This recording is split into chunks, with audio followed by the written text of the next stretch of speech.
अर्जुन द्वारा भगवान शंकर की उग्र तपस्या। जन्मेजय बोले, भगवान अनायास ही महान कर्म करने वाले कुंती नंदन अर्जुन की ये कथा मैं विस्तार पूर्वक सुनना चाहता हूँ।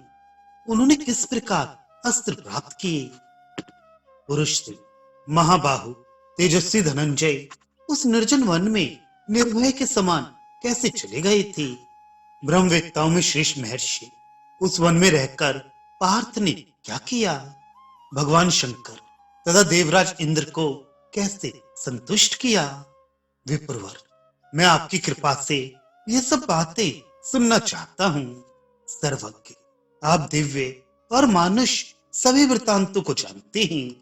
ब्राह्मण, मैंने सुना है कभी संग्राम में परास्त न होने वाले योद्धाओं में श्रेष्ठ अर्जुन ने भगवान शंकर के साथ अत्यंत अद्भुत, अनुपम और रोमांचकारी युद्ध किया था, जिसे सुनकर मनुष्यों में श्रेष्ठ शूरवीर कुंती पुत्रों के हृदयों में भी दैन्य, हर्ष और विस्मय के कारण कपकपी छा गई थी। अर्जुन ने और भी जो जो कार्य किए हों वे सब भी मुझे बताइए। शूरवीर अर्जुन का अत्यंत सूक्ष्म चरित्र भी ऐसा नहीं दिखाई देता है जिसमें थोड़ी सी भी निंदा के लिए स्थान हो, अतः वह सब मुझसे कहिए। विषम पायंची ने कहा, पौरव श्रेष्ठ, महात्मा अर्जुन की एक कथा दिव्य, अद्भुत और महत्वपूर्ण है, इसे मैं तुम्हें सुनाता हूँ। अनग देवदेव महादेव जी के साथ अर्जुन के शरीर का जो स्पर्श हुआ था उससे संबंध रखने वाली ये कथा है। उन दोनों को मिलन का ये वृत्तांत भली भांति सुनो। राजन, अमित पराक्रमी, महाबली, महाबाहु, कुरकुल भूषण इंद्रपुत्र अर्जुन, जो संपूर्ण विश्व में विख्यात महारथी और सुस्थिर चित्त वाले थे, युधिष्ठिर की आज्ञा से देवराज इंद्र तथा देवादिदेव भगवान शंकर का दर्शन करने के लिए कार्य की सिद्धि का उद्देश्य लेकर अपने उस दिव्य गांडीव धनुष्य, सोने की मूठ वाले खड़ग को हाथ में लिए उत्तर दिशा में हिमालय पर्वत की ओर चले। तपस्या के लिए दृढ़ निश्चय करके बड़ी उतावली के साथ जाते हुए वे अकेले ही एक भयंकर कंटकाकीर्ण वन में पहुंचे, जो नाना प्रकार के फल फूलों से भरा था। भांति भांति के पक्षी जहां कलरव कर रहे थे, अनेक जातियों के मृग उस वन में सब ओर विचरते रहते थे, तथा कितने ही सिद्ध और चारण निवास कर रहे थे। तदनंतर कुंती नंदन अर्जुन के उस निर्जन वन में पहुंचते ही आकाश में शंखों और नगाड़ों का गंभीर घोष गूंज उठा। पृथ्वी पर फूलों की बड़ी भारी वर्षा होने लगी। मेघों की घटा घिरकर आकाश में सब ओर छा गई। उन दुर्गम वनस्थलियों को लांघकर अर्जुन हिमालय के पृष्ठभाग में एक महान पर्वत के निकट निवास करते हुए शोभा पाने लगे। वहां उन्होंने फूलों से सुशोभित बहुत से वृक्ष देखे, जो पक्षियों के मधुर शब्द से गुंजायमान हो रहे थे। उन्होंने वैदुर्य मणि के समान स्वच्छ जल से भरी हुई शोभामयी कितनी ही नदियां देखी, जिनमें बहुत सी भंवरें उठ रही थीं। हंस, कारंडव तथा सारस आदि पक्षी वहां मीठी बोली बोलते थे। तटवर्ती वृक्षों पर कोयल मनोहर शब्द बोल रही थी।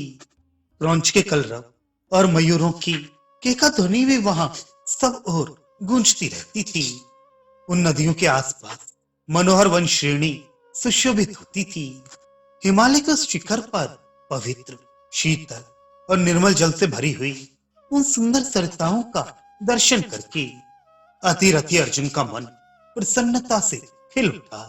उग्र तेजस्वी महाबना अर्जुन वहां वन के रमणीय प्रदेशों में घूमकर बड़ी कठोर तपस्या में संलग्न हो गए।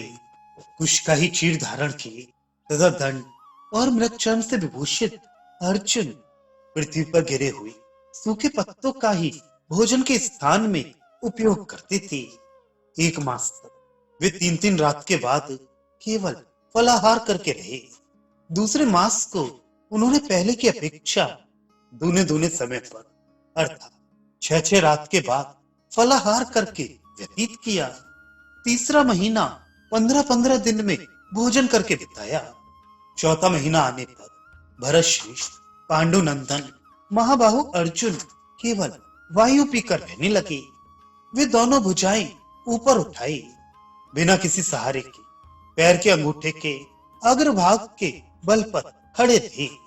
अमित तेजस महात्मा अर्जुन के सिर की चट्टाई नित्य स्नान करने के कारण विद्युत और कमलों के समान हो गई थी।